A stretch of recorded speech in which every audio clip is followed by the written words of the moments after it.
Kalau pilar utamanya adalah memberikan keterbukaan ya, menjadi kesetaraan antara hak yang diperjuangkan oleh kaum perempuan pada saat itu, karena pada saat itu kan kaum perempuan ini belum diizinkan untuk bersekolah ya. Jadi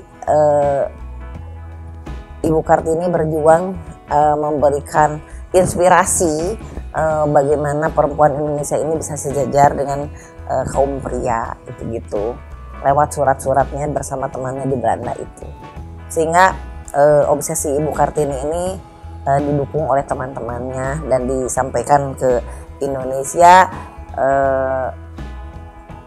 sehingga terbitlah buku yang berjudul Dari Gelap Terbitlah Terang. Jadi memberikan inspirasi yang sangat kuat, mendorong kaum perempuan ini untuk diberi kesetaraan dalam hal pendidikan. Waktu itu diperjuangkan dengan kaum laki-laki. Nah, kalau di Jawa Barat itu sendiri dengan gemaknya kesetaraan gender kalau sekarang ya, kalau dulu mah kan emansipasi wanita ya, lahirlah Ibu pahlawan nasional Ibu Dewi Sartika dengan sekolah kepandaian putrinya yang kemudian dilanjutkan oleh Ibu Lasminingrat, dilanjutkan lagi oleh Ibu Siti Jenab di Cianjur, dan dilanjutkan lagi oleh Ibu Emma ya, dikenalnya di Bandung itu sendiri. Jadi tokoh-tokoh perempuan Jawa Barat itulah yang membuat perubahan dari kesempatan ya, perbedaan kesempatan terhadap kaum perempuan menjadi diberikan kesempatan yang sama dengan kaum laki-laki dengan adanya sekolah kepandaian putri. Dan disitulah pejuang-pejuang perempuan Jawa Barat bergerak ya sesuai dengan zamannya, sesuai dengan kapasitasnya yang didukung oleh pada saat itu adalah, karena yang pada saat itu bukan pemerintahannya itu kebetulan kan orang tuanya ya, jadi didukung oleh orang tuanya untuk mendapatkan pendidikan untuk kaum perempuan, sehingga semuanya itu adalah mendirikan sekolah-sekolah perempuan gitu.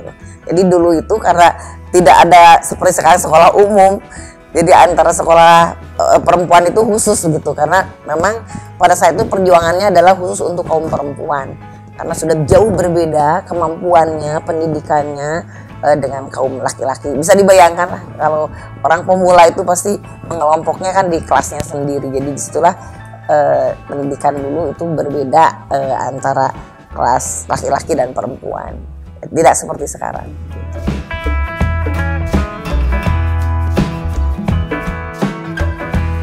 Kalau sebagai komite 1 dulu ya, sebagai komite 1 yang tugasnya tadi antara lain adalah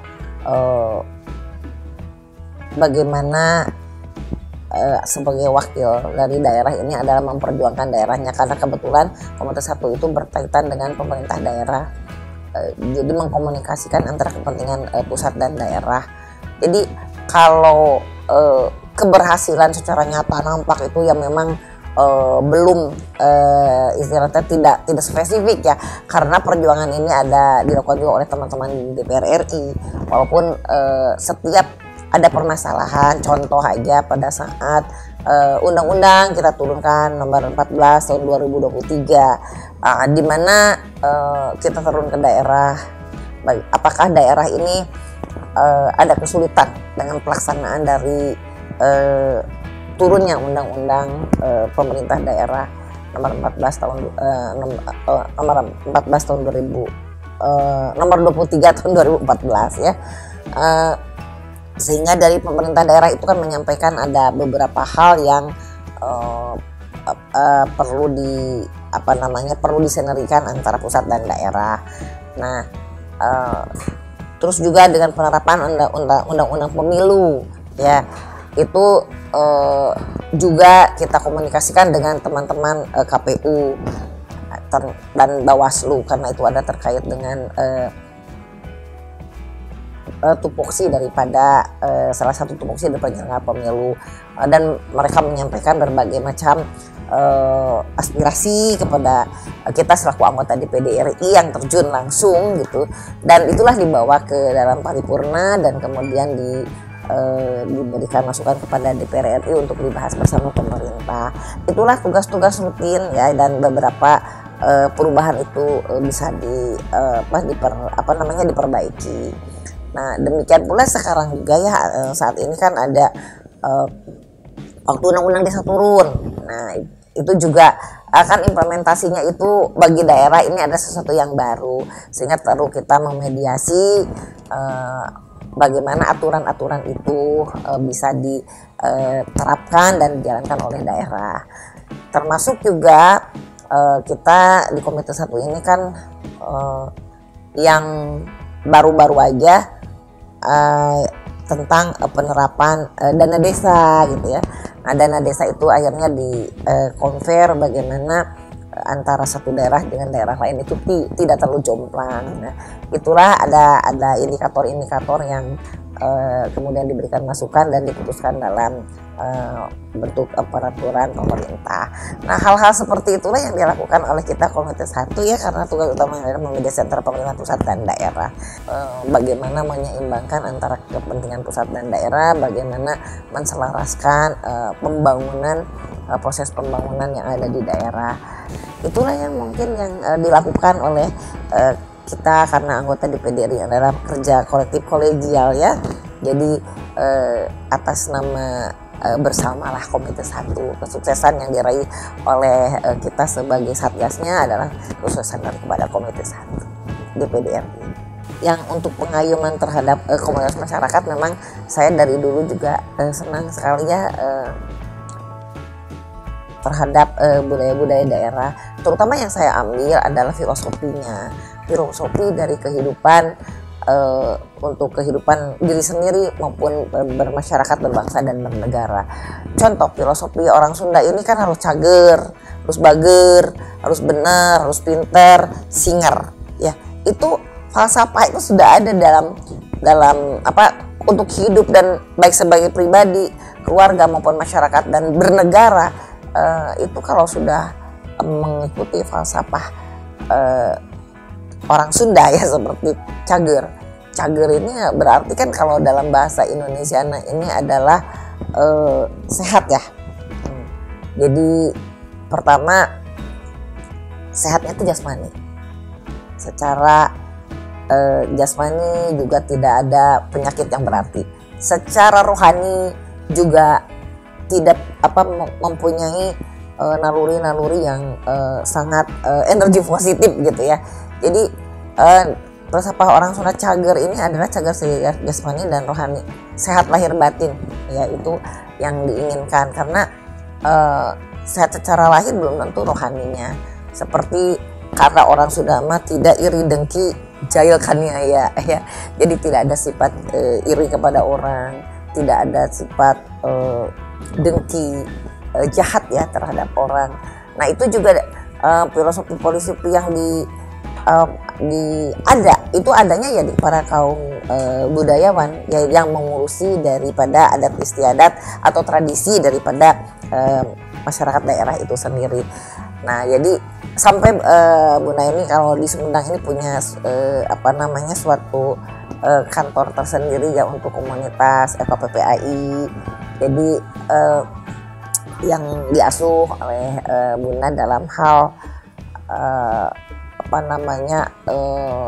keorganisasiannya lah, sehingga kita menertibkan keanggotaan, menertibkan bidang-bidang, karena di bidang budaya itu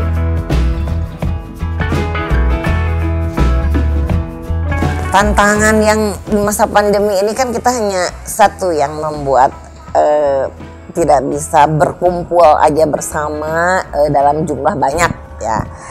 Kemarin itu dibatasi, kalau saya sih tetap melakukan ya, jadi tapi memang dibatasi, yang biasanya 50 orang, 100 orang gitu, kita batasi 25 orang maksimum atau 20 orang lihat, dan jaraknya juga kan benar-benar social distancing.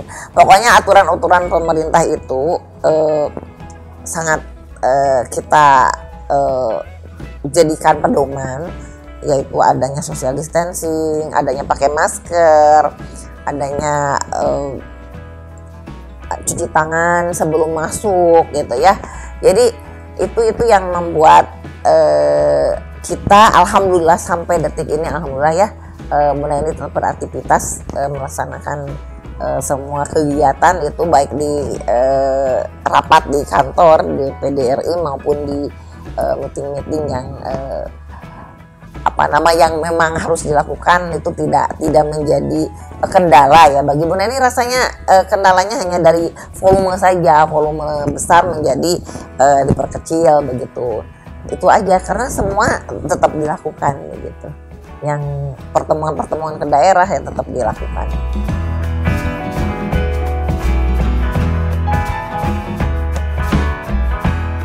Ya kalau di Komite 1 kan sekarang yang lagi dibahas adalah RUU tentang kekhususan ya, seperti yang meminta ini adalah Provinsi Bali dan yang kemarin Provinsi Aceh ya. Jadi target-target kita ini adalah untuk kekhususan dan ada aspirasi juga, jangan salah nih, dari Jawa Barat itu aspirasi gabungan Otsus 3 provinsi, yaitu dengan pasca adanya bukan RUU lagi ya, sekarang udah undang-undang IKN, maka ibu kota Jakarta dan Jawa Barat sebagai penyangga dan Banten, Provinsi Banten sebagai penyangga ekonomi ibu kota. Nah ini juga minta kekhususan gitu. Nah itu ya kita juga sebagai anggota DPD RI yang berkewajiban untuk menerima dan menampung aspirasi masyarakat daerah, kita tetap mengakomodir ketiga provinsi yang ingin melakukan Otsus juga pasca undang-undang IKN. Itulah yang kita lagi perjuangkan, dan yang target utama mungkin harus selesai di 2022 adalah tentang provinsi Aceh dan Bali ya, yang harus diselesaikan karena Papua kan sudah hampir rampung ya untuk Otsus Papua. Jadi tantangannya itu memang harus kita perjuangkan terus karena keterwakilan 30% itu kan masih dalam pada saat persyaratan untuk menjadi caleg ya. Akan tetapi pelaksanaannya juga kan, implementasinya apakah tercapai atau tidak itu tergantung juga kepada kita kaum perempuan itu sendiri, dan tidak lepas harusnya ada afirmasi tertentu ya dari kalau memang benar pemerintah ini khususnya ingin memperjuangkan 30% ya harus ada afirmasi. Jadi ada afirmasi untuk kaum perempuan, karena tidak semua kaum perempuan ini kan yang terkendala paling banyak adalah finansial. Jadi kalau kapasitas sih sudah pendidikan kan hampir sudah cukup ya, apalagi untuk Jawa Barat lah. Jadi yang perlu adalah afirmasi tentang finansial. Itulah yang menjadi kendala. Karena di DPD RI juga mungkin kita ketahui bersama bahwa calon yang berhasil untuk meraih sampai duduk di legislatif itu hanya 1 orang dari mulai periode pertama. Periode kedua ya saya juga sendiri, periode ketiga juga sendiri gitu. Jadi itu yang membuat kita perlu perjuangan khusus lah.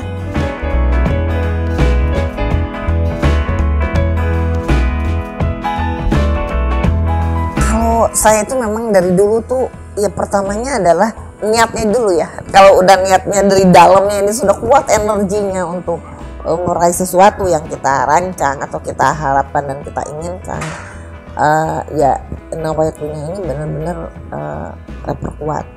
Jadi kalau sudah niat yang tekad yang kuat dan niat untuk melakukan sesuatu, bergerak di luar, karena ini garis politik ya, walaupun DPD RI adalah independen tapi sudah ranahnya ranah politik. Jadi kita pertama niatkan dengan baik, niatkan dengan kuat tekad ya, bahwa kita ingin meraih sesuatu dan ingin berbuat sesuatu. Nah setelah niat harus kita kerja keras ya, niat kita ikhlas dulu lah.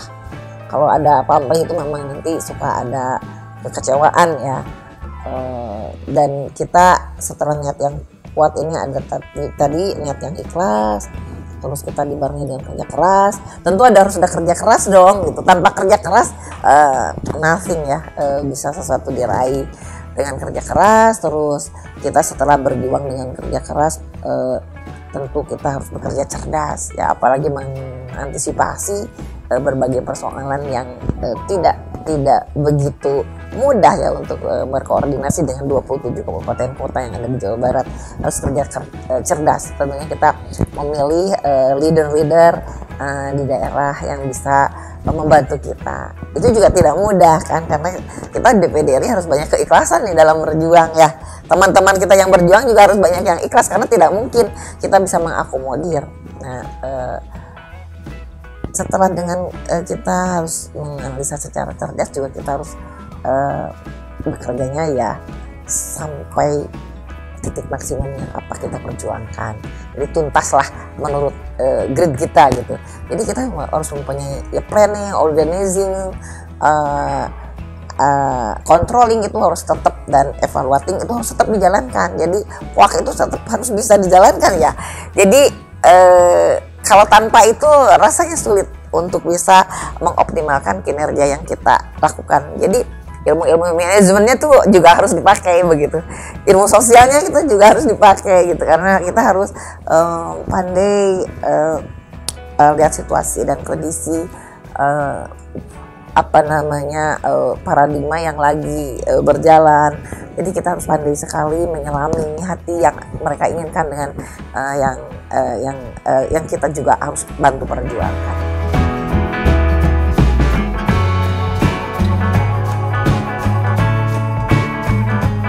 Jadi kalau secara regulasi kan sudah jelas ya ada, hanya secara implementasi aja harus lebih diberikan afirmasi khusus untuk perempuan, terutama mungkin di bidang tadi terkaitnya hanya satu di finansial ya, jarang yang bisa mampu dengan keterbatasan tadi, karena kehidupan kita kan baru sajalah bisa dibilang terbuka di semua lini, baik eksekutif, legislatif maupun yudikatif. Nah ini kebijakan-kebijakan yang afirmasi inilah yang harus tetap di semua lini ini harus ada lah, sehingga gridnya itu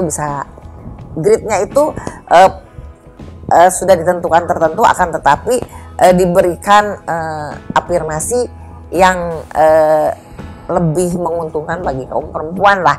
Jadi contoh di DPD RI, kalau di politik, kalau di partai politik itu sudah jelaskan perempuan harus ditaruh di antara nomor 1 sampai 3 harus ada perempuan. Ya kan itu sudah ada aturannya. Tapi kalau di DPD RI itu belum ada, karena berdasarkan abjad. Nah, saya sebagai anggota DPD RI juga yang minta itu ya, penting kebijakannya itu coba untuk kaum perempuan ini juga diberikan afirmasi, apakah perempuan juga diselang-seling sampai ke 10 itu adalah perempuan. Kan bisa saja kalau memang ada afirmasi. Kalau DPD RI ini kaum perempuannya sama sekali belum ada afirmasi tertentu, baik di pencalonan apalagi nanti ini aja di pencalonan saya belum ada untuk kaum perempuan. Jadi abjad ya seperti Bunda ini ya udah, nanti kalau A-nya banyak, B-nya banyak, udah itu ke berapa gitu. Kemarin saya sampai dapat nomor 46 kan. Berarti kalau parpol sampai nomor 20, kita DPD RI dari mulai 21, itu posisinya berarti Bunda ini turun ke 26 ya. Kalau secara urutan gitu. Karena kan yang dulunya partai politik, 21 baru anggota DPD yang huruf A abjad. Jadi itu ya ke 26 kemarin, karena nomornya 46 kan gitu. Jadi hal seperti inilah yang bayangin itu kesulitan banget lah di surat suaranya, apalagi kalau banyak calonnya. Itu saja, jadi belum ada afirmasi ya untuk perempuan di DPD RI.